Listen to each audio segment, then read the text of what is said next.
Donc, ce petit vidéo est tout simplement pour vous parler de tout ce qui peut se passer pendant une séance de breathwork. Comme ça, arrivé votre date d'atelier, on va pouvoir débuter la séance un petit peu plus rapidement. Donc, je vais passer à travers tout ce qui peut se passer pendant une séance de breathwork. Et si jamais vous avez des questions, des inquiétudes, quoi que ce soit, n'hésitez pas à m'écrire directement et je vais faire mon possible de répondre au meilleur de mes connaissances. Donc, on va commencer avec les sensations. Pendant qu'on fait une séance de breathwork, il y a beaucoup de sensations qui peuvent surmonter, autant des sensations physiques qu'émotionnelles. Côté un petit peu plus émotionnel, on peut vivre une panoplie d'émotions comme qu'on peut vivre absolument rien. Qui veut dire, si jamais un moment donné, on a le goût de pleurer, même si on ne sait pas d'où est-ce que ça vient, l'important c'est de laisser cette émotion-là sortir. Même chose si jamais on ressent de la rage en dedans de nous, ça va être important de laisser sortir la rage. Peu importe de la façon qu'on a besoin de la laisser sortir. Fait qu'on peut crier, on peut faire du bruit, on peut frapper le sol. L'important, c'est vraiment de laisser remonter n'importe quelle émotion qui rentre en nous pour être capable de le libérer et de le process comme il faut. Donc, par la suite, on a les sensations plus physiques. Les sensations plus physiques, la raison pourquoi que ça arrive, c'est tout simplement parce qu'on va respirer d'une certaine façon pendant un certain nombre de temps. Et ça va changer le niveau d'oxygène dans le corps, qui va changer le niveau du pH dans le sang. Et ça peut nous amener différentes sensations. Donc, on peut avoir super chaud, super froid et même vivre les deux en même temps, qui veut dire qu'on peut être en grosse sueur, mais être en train de grelotter en même temps. On peut ressentir des sensations de fourmis ou de picotement, on va dire, qui peut arriver dans les mains, dans les avant-bras, ça peut arriver dans les jambes, dans les pieds, dans le visage, alentour des oreilles. Ça peut arriver même dans le corps au complet, où est-ce qu'on a l'impression que le corps au complet, il vibre.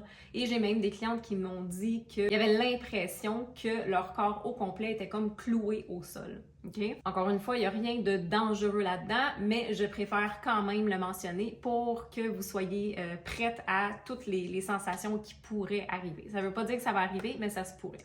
Ça se peut que vous vous sentez aussi un petit peu étourdi. A little bit of lightheadedness. Qui est aussi la raison pourquoi je vous demande de rester toujours sur votre tapis. Vous pouvez vous asseoir si vous voulez pour bouger le corps, un petit peu respirer. Par contre, la seule chose que je demande, c'est de ne pas se lever debout pour être sûr que vous ne perdez pas connaissance si jamais vous vous sentez étourdi. Ça peut que vous ressentez aussi des douleurs dans votre corps. Fait que ça peut être certains points de pression. Il y en a qui vont ressentir des douleurs à certains endroits dans le corps, les hanches, les jambes, dans le dos. Il peut y avoir différents points dans le corps qui peuvent aller au point de faire mal. Encore une fois, il y a souvent quelque chose plus émotionnel en arrière de tout ça. Fait que ça va être à explorer pendant votre séance. Et la dernière chose, c'est le tétanie. Le tétanie, c'est des spasmes musculaires qui peuvent arriver. Souvent, ça va arriver dans les mains, ça peut arriver dans les pieds, ça peut arriver alentour de la bouche aussi. Encore une fois, il n'y a rien de dangereux là-dedans, mais c'est des spasmes musculaires. Vous allez voir que tranquillement, vos avant-bras vont devenir un petit peu raides, on peut dire, même au point de peut-être des fois faire un petit peu mal. Et vos mains vont tranquillement, pas vite, se fermer sur eux-mêmes. Et vous n'allez pas être capable de les ouvrir par la suite. Encore une fois, il n'y a rien de dangereux là-dedans. Si jamais ça l'arrive, on peut bouger les mains, on peut shaker un petit peu, ça peut aider un petit peu à relâcher les muscles. Par contre, comme j'ai mentionné au début, niveau un petit peu plus physique, qu'est-ce qui arrive? C'est tout simplement le niveau d'oxygène dans le corps qui va causer ces spasmes musculaires-là.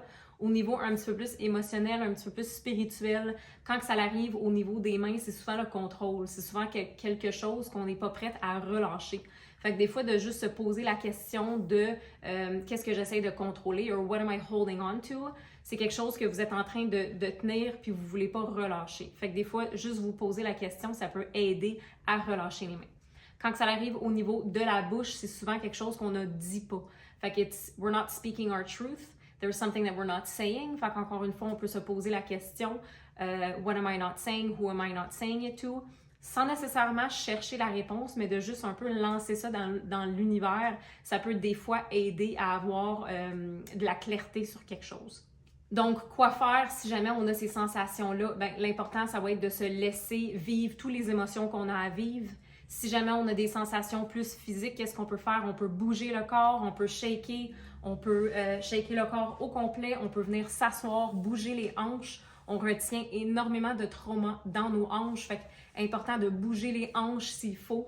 N'importe quoi pour vraiment faire circuler l'énergie dans le corps pour être capable de bouger et de libérer tous les sensations ou les douleurs peut-être que vous allez recevoir dans le corps. Super important de savoir que, surtout si c'est votre première séance, mais ça peut arriver même si ça fait des années que vous faites ça, si jamais il n'y a rien qui se passe pendant votre séance, il n'y a aucune émotion qui remonte, il n'y a aucune sensation physique qui remonte, inquiétez-vous pas, c'est pas parce que vous vivez rien pendant la séance que le travail se fait pas.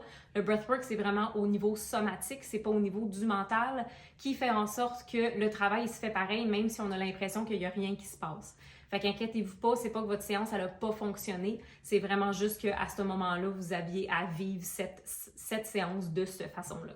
Prochaine chose, c'est l'ego. Donc, vous allez voir que le premier d'habitude 10 à 12 minutes, votre ego va être très, très, très présent. Notre ego est là pour nous garder en sécurité et nous garder dans notre zone de confort.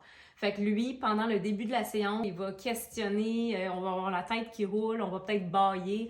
Ça, c'est beaucoup l'ego. On va avoir de la résistance, ça ne nous tentera pas. Vous allez vous dire, c'est long, c'est plate, ça me tente pas, ça marche pas, tout le kit. Ça, c'est l'ego qui essaye de vous garder dans votre zone de confort. Ça va être super important, surtout au début, de juste revenir tout le temps à votre respiration, tout simplement. Fait que même si vous avez la tête qui roule, on revient à notre respiration pour être capable de tasser l'ego un petit peu de côté. Puis vous allez voir qu'éventuellement, vous allez trouver un petit peu votre flow de respiration. Puis ça va devenir de plus en plus facile as the session goes on. Qui m'amène à mon prochain point. Gardez en tête que vous êtes toujours en contrôle de votre respiration. Fait que même si moi, je vous dis, OK, on respire avec plus d'intensité, avec plus de profondeur, un petit peu plus vite, si vous ne le filez pas dans votre corps, respectez vos limites. Okay? Ma voix est là pour vous guider, je suis là pour tenir un espace, mais vous êtes toujours en contrôle de votre respiration et de votre expérience. Ceci étant dit, si jamais je vous demande de respirer un petit peu plus intensément et vous ne le filez pas, faites juste vous poser la question si c'est votre ego, que lui, ça ne tente pas d'aller là, il veut vous garder dans votre zone de confort, ou si c'est vraiment au niveau de votre corps. Si c'est au niveau de votre corps, je vais vous demander de respecter vos limites puis de revenir à votre respiration normale. Mais si c'est vraiment votre ego qui essaye de vous garder dans votre zone de confort, je vais vous inviter à le tasser et à respirer un petit peu plus profondément. Pendant notre séance de breathwork, c'est super important pour moi que vous vous sentez en sécurité. Donc, je bâtis vraiment un safe space pour vous laisser vous libérer de ce que vous avez besoin de vous libérer. Qui veut dire que c'est super important pour moi d'avoir un espace sans jugement, ni envers nous-mêmes et ni envers les autres. Donc, s'il y a quelqu'un à côté de vous qui est en train de vivre quelque chose, qui vient peut-être vous chercher ou vous trigger un petit peu, c'est souvent un travail qu'on a à faire sur nous-mêmes. Fait que je vais vous inviter d'aller explorer ça en dedans de vous s'il y a quelqu'un à côté de vous qui est en train de peut-être vous trigger un petit peu.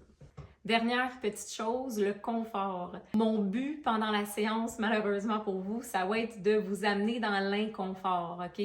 Pourquoi? Ben, c'est en sortant de notre zone de confort qu'on évolue et qu'on grandit.